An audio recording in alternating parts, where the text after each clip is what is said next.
किया। बहुत बहुत धन्यवाद आपको। धन्यवाद सर। अब मैं माननीय प्रधानमंत्री जी से अनुरोध करूंगा कि बिहार राज्य जीविका निधि साख सहकारी संघ लिमिटेड का शुभारंभ एवं 105 करोड़ रुपए की राशि का ट्रांसफर रिमोट का बटन दबाकर करने की कृपा करें। साथ ही एक लघु फिल्म की प्रस्तुति भी की जाएगी।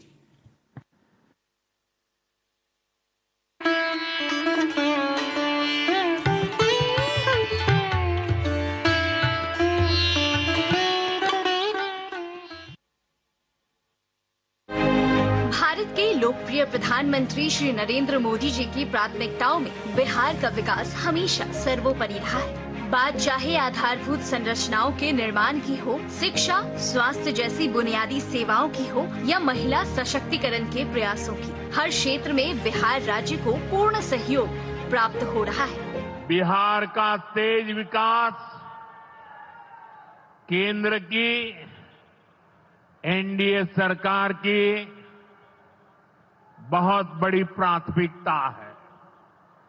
इसलिए आज बिहार चौतरफा विकास के रास्ते पर आगे बढ़ रहा है। महिला सशक्तिकरण के मामले में बिहार देश के अव्वल राज्यों में शामिल है। ये माननीय मुख्यमंत्री श्री नीतीश कुमार जी की दूरदर्शी सोच का ही परिणाम है कि वर्ष 2006 में उन्होंने जीविका परियोजना की शुरुआत की। पिछले 20 वर्षों की इस यात्रा में 1680 संकुल स्तरीय संघ, 73,000 से अधिक ग्राम संगठन और 11 लाख स्वयं सहायता समूहों के माध्यम से आज 1 करोड़ 40 लाख से ज्यादा परिवार जीविका के साथ जुड़ चुके हैं। पहला वर्ल्ड बैंक से कर्ज जो हम लोगों ने लिया बिहार में, वो लिया इसी के लिए, सेल्फ हेल्प ग्रुप के लिए, और उसका नामकरण हम लोगों ने किया जीविका योजना। और 6 जिले और 44 ब्लॉक के लिए हम लोगों ने उनसे लोन लिया और उसका इतना अच्छा प्रभाव होने लगा कि हम लोगों ने निर्णय ले लिया कि हर एक जिले के हर एक ब्लॉक में, हर जगह, हर पंचायत तक हम सेल्फ हेल्प ग्रुप पहुंचाएंगे। माननीय प्रधानमंत्री श्री नरेंद्र मोदी जी ने वर्ष 2047 तक भारत को विकसित राष्ट्र के रूप में स्थापित करने का सपना देखा है। ये तभी संभव है जब हर महिला सक्षम और आत्मनिर्भर हो। इसी कड़ी में माननीय प्रधानमंत्री जी के द्वारा वर्ष 2026 तक पूरे देश में 3 करोड़ लखपति दीदी बनाने का संकल्प लिया है। हमने 3 करोड़ महिलाओं को लखपति दीदी बनाने का संकल्प लिया था। 3 करोड़। और मुझे आज संतोष है कि हम तेज गति से काम कर रहे हैं। समय से पहले 3 करोड़ का लक्ष्य पार कर लेंगे। और आज मैं खुशी से देश को बताना चाहता हूं कि मेरे नारी शक्ति का सामर्थ्य देखिए। देखते ही देखते 2 करोड़ महिलाएं लखपति दीदी बन चुकी है। माननीय प्रधानमंत्री जी के संकल्प को सिद्ध करने की दिशा में बिहार सरकार अनवरत कार्य कर रही है। अब तक लगभग 31 लाख दीदियों को लखपति दीदी घोषित किया जा चुका है। इसकी संख्या मार्च 2026 तक 50 लाख से अधिक हो जाएगी। महिलाओं की उद्यमशीलता को और अधिक गति प्रदान करने एवं वित्त पोषण की बढ़ती आवश्यकताओं पर विचार करते हुए राज्य सरकार द्वारा 30 मई 2025 को बिहार राज्य जीविका निधि साख सहकारी संघ लिमिटेड जीविका निधि की स्थापना की गई है। बिहार सरकार द्वारा जीविका निधि के संचालन हेतु 1000 करोड़ रुपए की राशि की स्वीकृति प्रदान की गई है, जिसमें से 105 करोड़ रुपए की राशि का हस्तांतरण आज माननीय प्रधानमंत्री श्री नरेंद्र मोदी जी के कर कमलों द्वारा किया जा रहा है। जीविका निधि, महिलाओं की शक्ति, बिहार की प्रगति।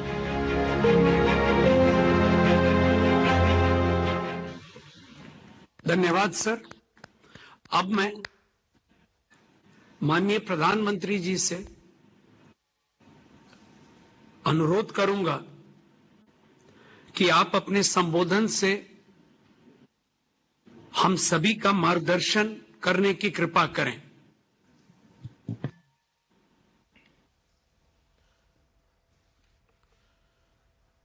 बिहार के लोकप्रिय मुख्यमंत्री श्रीमान नीतीश कुमार जी, उप मुख्यमंत्री सम्राट चौधरी जी, विजय कुमार सिन्हा जी, अन्य महानुभाव, और इस कार्यक्रम में उपस्थित बिहार की मेरी लाखों बहनें, आप सभी को प्रणाम। मैं अभी मेरे सामने टीवी के स्क्रीन पे देख रहा हूं, लाखों बहनें नजर आ रही है और शायद बिहार के हर गांव में ये बहुत बड़ा समारोह, ये अपने आप में बड़ा अद्भुत दृश्य है। इतनी बड़ी तादाद में माताओं बहनों के आशीर्वाद, इससे बड़ा जीवन का सौभाग्य क्या होता है। साथियों, आज मंगलवार के दिन बहुत मंगल काम की शुरुआत हो रही है।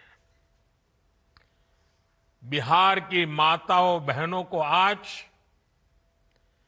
एक नई सुविधा मिलने जा रही है। जीविका निधि साख सहकारी संघ। इससे गांव-गांव में जीविका से जुड़ी बहनों को अब और आसानी से पैसा मिलेगा, उन्हें आर्थिक मदद मिलेगी। इससे वो जो काम करती है, जो व्यवसाय करती है, उसे आगे बढ़ाने में बहुत मदद मिलेगी। और मुझे ये देखकर भी बहुत खुशी है कि जीविका निधि की व्यवस्था पूरी तरह डिजिटल है। यानी किसी के पास जाने की जरूरत नहीं, सब काम फोन से ही हो जाएगा। मैं बिहार की माताओं बहनों को जीविका सहकारी संघ की बहुत बहुत बधाई देता हूं और इस अद्भुत पहल के लिए श्रीमान नीतीश जी का, बिहार की एनडीए सरकार का, उनका भी बहुत बहुत अभिनंदन करता हूं। साथियों, विकसित भारत का बहुत बड़ा आधार है भारत की सशक्त महिलाएं। और महिलाओं को सशक्त करने के लिए बहुत जरूरी है कि उनकी जिंदगी से हर प्रकार की मुश्किलें कम हो। इसलिए हम माताओं बहनों बेटियों की जिंदगी को आसान बनाने के लिए अनेक विध काम कर रहे हैं, अनेक प्रकार के काम कर रहे हैं। हमने महिलाओं के लिए करोड़ों शौचालय बनवाए ताकि उन्हें खुले में शौच की मजबूरी से मुक्ति मिले। हमने प्रधानमंत्री आवास में, पीएम आवास में करोड़ों की संख्या में पक्के घर बनवाए और इसमें ये भी ध्यान रखा कि वो घर हो सके तो महिलाओं के नाम पर हो। महिला जब घर की मालकिन होती है तो उसकी आवाज का भी वजन बढ़ जाता है। माताओं बहनों, हमने पीने के साफ पानी का संकट खत्म करने के लिए हर घर जल योजना चलाई। माताओं बहनों को इलाज की परेशानी ना हो, इसलिए हमने 5 लाख रुपए तक का मुफ्त इलाज कराने वाली आयुष्मान योजना चलाई। केंद्र सरकार आज मुफ्त राशन की योजना भी चला रही है। इस योजना ने हर मां को इस चिंता से मुक्ति दिलाई है कि आज घर में बच्चों का पेट कैसे भरेगा। महिलाओं की आमदनी बढ़ाने के लिए हम उन्हें लखपति दीदी, ड्रोन दीदी और बैंक सखी भी बना रहे हैं। ये सारी योजनाएं माताओं बहनों की सेवा का एक बहुत बड़ा महायज्ञ है। और आज इस कार्यक्रम में मैं आपको ये भरोसा देता हूं कि आने वाले महीनों में बिहार की एनडीए सरकार इस अभियान को और तेज करने जा रही है। साथियों, बिहार वो धरती है जहां मातृशक्ति का सम्मान, मां का सम्मान हमेशा से सर्वोपरि रहा है।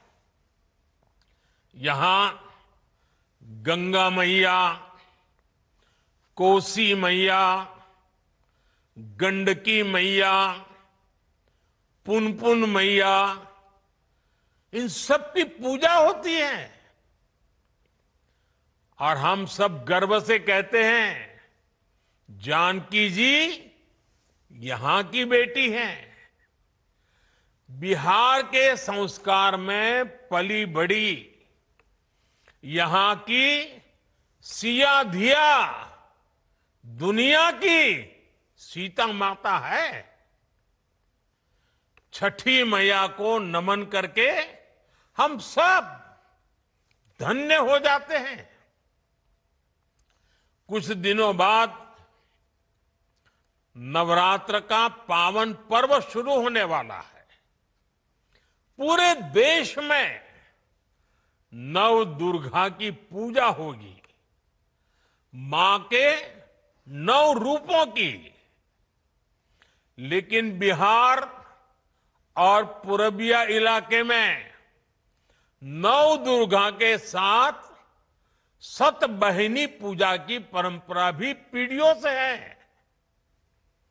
मां के रूप में 7 बहनों की पूजा की परंपरा, मां के प्रति श्रद्धा और विश्वास, ये बिहार की पहचान है। मां के लिए ही कहा गया है, अपने सुखल पाकल खाके, रख ली सबके भरम बचा के। उनकर रोवा जे दुखाई, तब भलाई ना होई। केहू कतनो दुलारी, बाकी माई ना होई। साथियों, हमारी सरकार के लिए मां की गरिमा, उसका सम्मान, उसका स्वाभिमान बहुत बड़ी प्राथमिकता है। मां ही तो हमारा संसार होती है, मां ही हमारा स्वाभिमान होती है। इस समृद्ध परंपरा वाले बिहार में कुछ दिन पहले जो हुआ, उसकी मैंने कभी कल्पना तक नहीं की थी। किसी बिहार के मेरे भाई बहन ने कल्पना नहीं की होगी, हिंदुस्तान के किसी व्यक्ति ने कल्पना नहीं की होगी। बिहार में आरजेडी कांग्रेस के मंच से मेरी मां को गालियां दी गई। ये गालियां सिर्फ मेरी मां का अपमान नहीं है, ये देश की मां, बहन, बेटी का अपमान है। मुझे पता है आप सबको भी बिहार की हर मां को, बिहार की हर बेटी को, बिहार के हर भाई को ये देख सुनकर कितना बुरा लगा है। मैं जानता हूं इसकी जितनी पीड़ा मेरे दिल में है उतनी ही तकलीफ मेरे बिहार के लोगों को भी है। और इसलिए आज जब इतनी सारी तादाद में लाखों बिहार की माताओं बहनों के मैं दर्शन जब कर रहा हूं, जब आपकी मौजूदगी है, तो आखिर मैं भी एक बेटा हूं। जब इतनी सारी माताएं बहनें मेरे सामने हैं, तो आज मेरा मन भी, मेरा दुख आपको साझा कर रहा हूं, ताकि मेरी पीड़ा आप माताओं बहनों के आशीर्वाद से मैं इसे झेल पाऊं। माताएं बहनें, आप सबको पता है मैं करीब 50-55 साल से समाज और देश की सेवा में लगा हूं। मैं राजनीति में तो बहुत देर से आया था। समाज के चरणों में मुझसे जो बन सकता था करने की मैं कोशिश करता था। मैंने हर दिन, हर क्षण अपने देश के लिए, मेरे देशवासियों के लिए मुझसे जो हो सका, जहां हो सका, पूरे लगन से, मेहनत से काम करता रहा। और इसमें मेरी मां के आशीर्वाद, मेरी मां की बहुत बड़ी भूमिका रही है। मुझे मां भारती की सेवा करनी थी, इसलिए मुझे जन्म देने वाली मेरी मां ने मुझे अपने दायित्वों से मुक्त कर दिया था। और मां ने मुझे आशीर्वाद दिया कि बेटा जाओ, देश की करोड़ों माताओं की सेवा करना, देश के गरीबों की सेवा करना। उस मां के ही आशीर्वाद से मैं चल पड़ा था। और इसलिए मुझे आज इस बात की पीड़ा है कि जिस मां ने मुझे देश सेवा का आशीर्वाद देकर देश सेवा के लिए रवाना किया, भेजा। हर मां चाहती है कि उसका बेटा उसकी सेवा करे। हर मां चाहती है कि बेटा बड़ा हो, मां के लिए कुछ न कुछ करता रहे। लेकिन मेरी मां ने खुद के लिए नहीं, आप जैसी करोड़ों माताओं की मैं सेवा कर सकूं, इसलिए खुद से अलग करके मुझे जाने की इजाजत दी। आप सब जानते हैं अब मेरी मां का शरीर तो इस दुनिया में नहीं है। कुछ समय पहले 100 साल की उम्र पूरी करके वो हम सबको छोड़ के चली गई।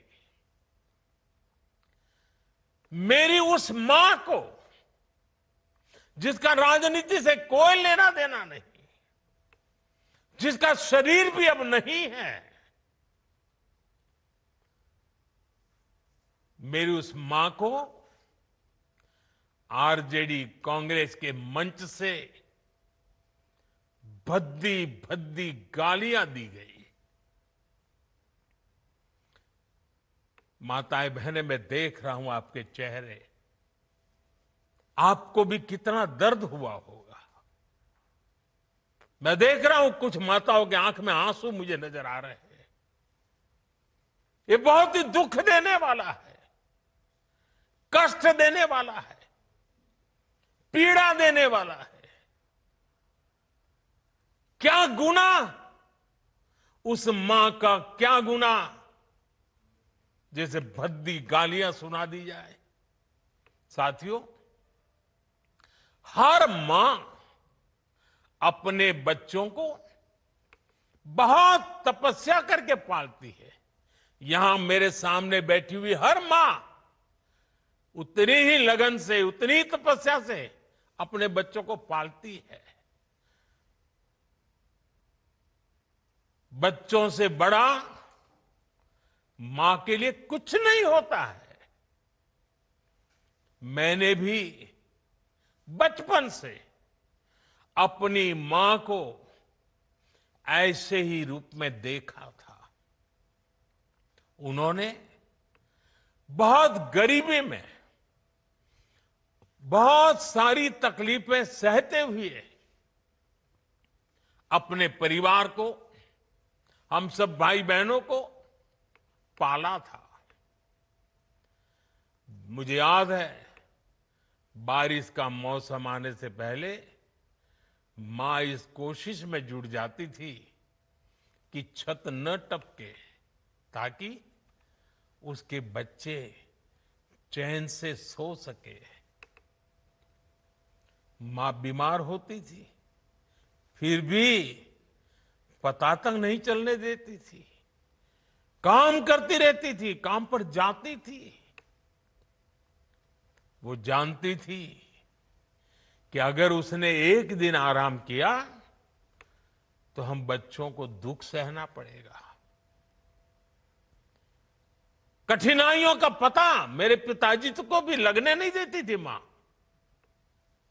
वो अपने लिए कभी कोई नई साड़ी तक खरीदती नहीं थी।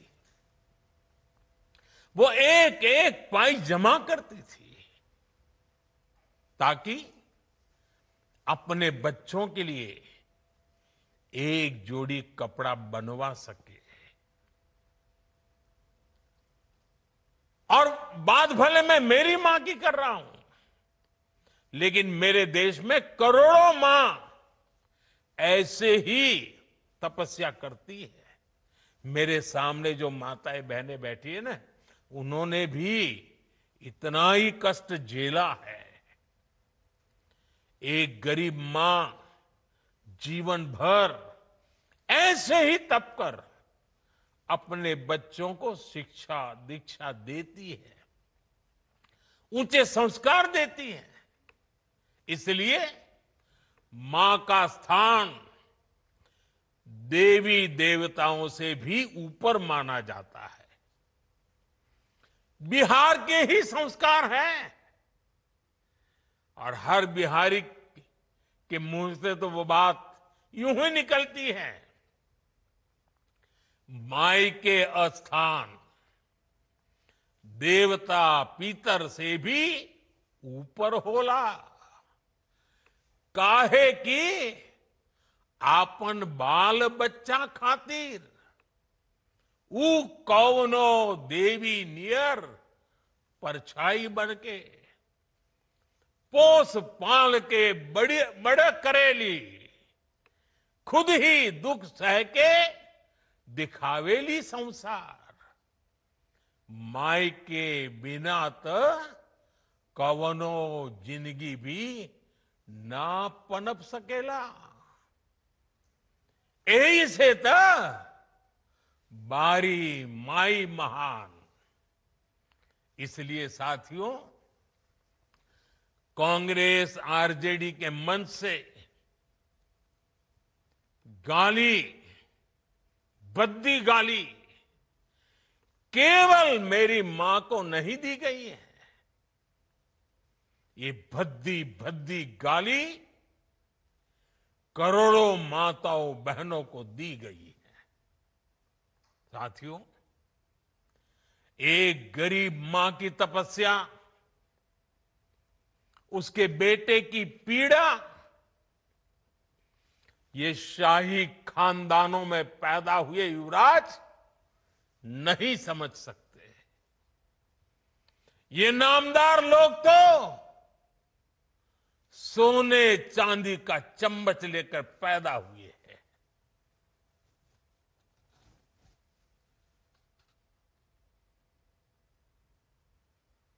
वो तो यही मानते हैं कि देश और बिहार की सत्ता इन्हें अपने खानदान की विरासत लगती है। इन्हें लगता है कुर्सी इन्हें ही मिलनी चाहिए। लेकिन आपने, देश की जनता जनार्दन ने एक गरीब मां के कामगार बेटे को आशीर्वाद देकर प्रधान सेवक बना दिया। ये बात नामदारों को पच नहीं रही है। कोई पिछड़ा,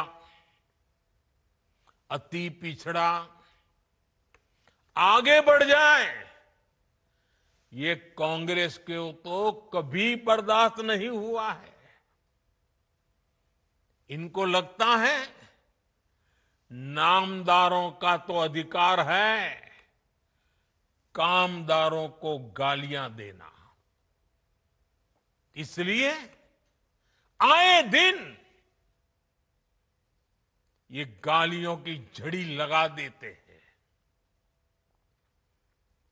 माताएं बहनें, आप भी सुना होगा, आपके भी कान पे पड़ा होगा कि मुझे भी इन्होंने कैसी कैसी गालियां नहीं दी। ये लिस्ट बहुत बड़ी लंबी है और उनका कोई बड़ा नेता भी ये गालियां देने में बाकी नहीं रहा है। ये नफरत, ये नामदारों का अहंकार, ये कामदार के खिलाफ गाली बनकर के फूटता रहता है। कभी ये मुझे नीच कहते हैं, गंदी नाली का कीड़ा कहते हैं, जहर वाला सांप बोलते हैं। आपने तो अभी अभी सुना होगा, यहां बिहार चुनाव में भी मुझे तू तड़ाक करके गाली देकर इनकी नामदार वाली सोच बार बार उजागर हो रही है। और इसी सोच की वजह से ये लोग अब मेरी स्वर्गीय मां को, जिसका शरीर नहीं रहा है, जिसका राजनीति से कोई लेना देना नहीं है, ऐसी मेरी स्वर्गीय मां को भी अपने मंच से गालियां दिलवाने लगे हैं।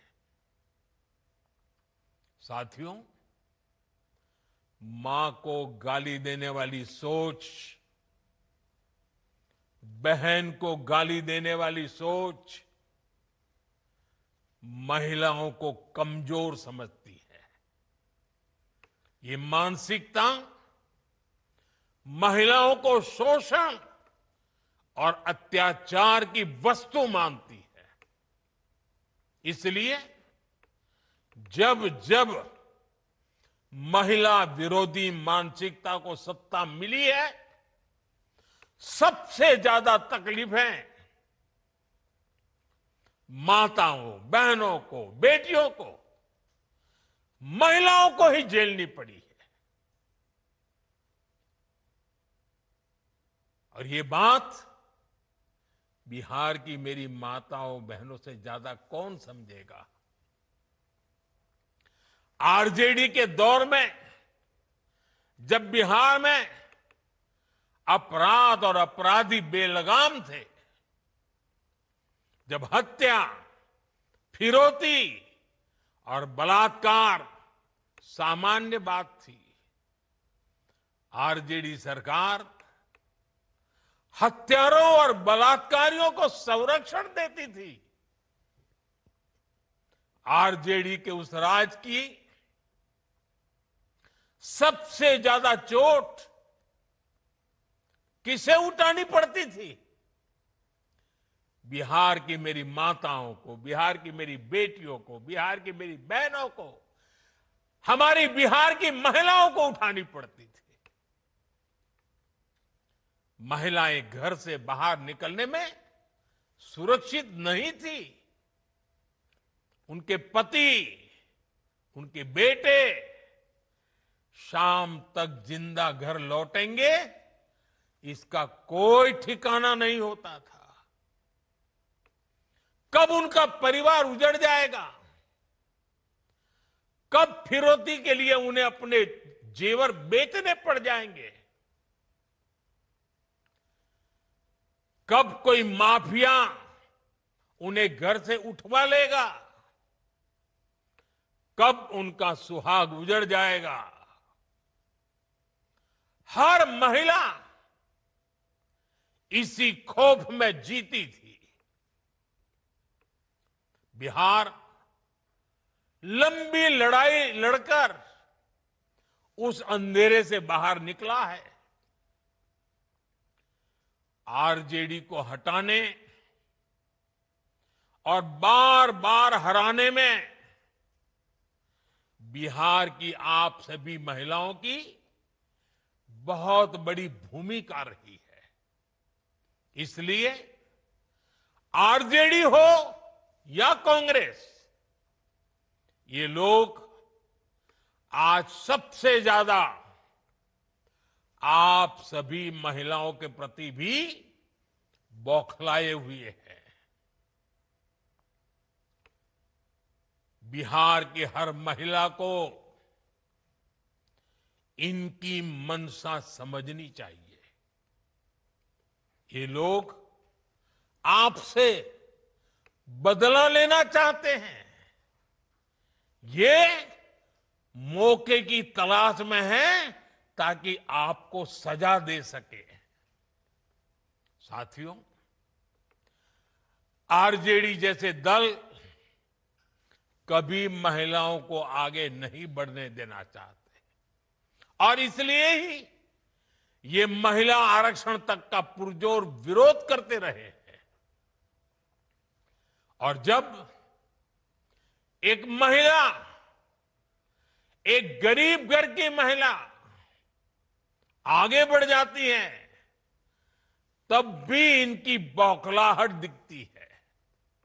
इसलिए ही कांग्रेस गरीब घर की आदिवासी बेटी, देश की राष्ट्रपति द्रौपदी मुर्मू जी का लगातार अपमान करती है। साथियों, महिलाओं के प्रति घृणा और नफरत की इस राजनीति पर लगाम जरूरी है। देशवासियों को सोचने की जरूरत है। कैसी भाषा बोली जा रही है। माताओं बहनों, आज से 20 दिन बाद नवरात्रि शुरू हो रही है और 50 दिन बाद छठी मैया की पूजा होगी। छठ का पर्व मनाया जाएगा। मैं बिहार की जनता के सामने मां को गाली देने वालों से कहना चाहता हूं, मोदी तो तुम्हें एक बार माफ कर भी देगा, लेकिन भारत की धरती ने मां का अपमान कभी बर्दाश्त नहीं किया है। इसलिए आरजेडी और कांग्रेस को सात बहिनी से माफी मांगनी चाहिए। छठी मैया से माफी मांगनी चाहिए। साथियों, मैं बिहार के लोगों से भी कहूंगा, इस अपमान की जवाबदेही तय करवाना बिहार के हर बेटे की भी जिम्मेदारी है। आरजेडी कांग्रेस के नेता जहां भी जाएं, जिस गली, जिस शहर में जाएं, उन्हें चारों तरफ से एक आवाज सुनाई देनी चाहिए। हर मां बहन को मैदान में उतर करके उनसे जवाब मांगना चाहिए। हर गली मोहल्ले में से एक ही आवाज आनी चाहिए, मां को गाली नहीं सहेंगे, नहीं सहेंगे। इज्जत पर वार नहीं सहेंगे, नहीं सहेंगे। आरजेडी का अत्याचार नहीं सहेंगे, नहीं सहेंगे। कांग्रेस का वार नहीं सहेंगे, नहीं सहेंगे। मां का अपमान नहीं सहेंगे, नहीं सहेंगे। साथियों, देश की नारी शक्ति का सशक्तिकरण हमारी सरकार की सर्वोच्च प्राथमिकता है। उनके जीवन से मुश्किलें कम करने के लिए एनडीए सरकार लगातार काम कर रही है। और माताओं बहनों, मैं आपको वादा करता हूं, हम बिना थके, बिना रुके आपकी सेवा करते रहेंगे। आप सभी एनडीए सरकार पर अपना आशीर्वाद बनाए रखिए। मैं देश की हर मां को प्रणाम करते हुए आज और एक प्रार्थना दोबारा याद करता हूं। अभी 15 अगस्त को गांव गांव, गली गली एक मंत्र गूंजता था, घर घर तिरंगा, हर घर तिरंगा। अब समय की मांग है, हर घर स्वदेशी, घर घर स्वदेशी। ये मंत्र माताओं बहनों को आत्मनिर्भर भारत बनाने के लिए, माताओं बहनों, मुझे आपका आशीर्वाद चाहिए। हर घर स्वदेशी, घर घर स्वदेशी। और मैं हर दुकानदार से कहूंगा, उनके यहां तो बोर्ड लगे रहना चाहिए, व्यापारी के यहां बोर्ड लगना चाहिए। गर्व से कहो, यह स्वदेशी है। गर्व से कहो, यह स्वदेशी है। आत्मनिर्भर भारत के रास्ते पर हमें मजबूती से आगे बढ़ना है। और मेरा ये काम माताओं बहनों के आशीर्वाद के बिना पूरा नहीं हो सकता। मां भारती का उज्जवल भविष्य आपके आशीर्वाद के बिना नहीं हो सकता। और आप तो जानते हो, ये नामदार लोग क्या बोलते रहे, वो तो यहां तक सवाल करते रहे, भारत माता होती क्या है। भारत माता को जो गाली देते हो, उनके लिए मोदी की मां को गाली देना तो बाएं हाथ का खेल है। और इसलिए ऐसे लोगों को जानना बहुत जरूरी है। माताओं बहनों, जब लाखों माताएं बहनें मेरे सामने हैं, आपका आशीर्वाद हमेशा मेरे पर बना है। जब इतनी माताओं बहनों के सामने खड़ा हुआ, तो यूं ही मेरे भीतर जो दर्द था, आपके सामने वो प्रकट हो गया। माताएं बहनें, आपके आशीर्वाद से मुझे ऐसे दुखों को सहने की ताकत मिलेगी, लेकिन उस मां का कोई गुनाह नहीं है जो अपना शरीर छोड़ करके चली गई है, जिसने किसी से कुछ लिया नहीं है, जिसका राजनीति से कोई लेना देना नहीं है। उस मां को गाली पड़ती है तब पीड़ा असह्य हो जाती है, वेदना असह्य हो जाती है। और इसलिए माताएं बहनें, वो दर्द आपके सामने एक बेटे की तरह आया तो यूं ही निकल गया है। मुझे पूरा विश्वास है आपके आशीर्वाद ऐसे हर जुल्म को सहने की ताकत भी देगा और हर जुल्म को परास्त कर करके माताओं बहनों की सेवा करने की एक नई ऊर्जा देगा, नई प्रेरणा देगा। मेरी इस बात को अभी समाप्त करता हूं। मैं आप सबका बहुत बहुत धन्यवाद करता हूं।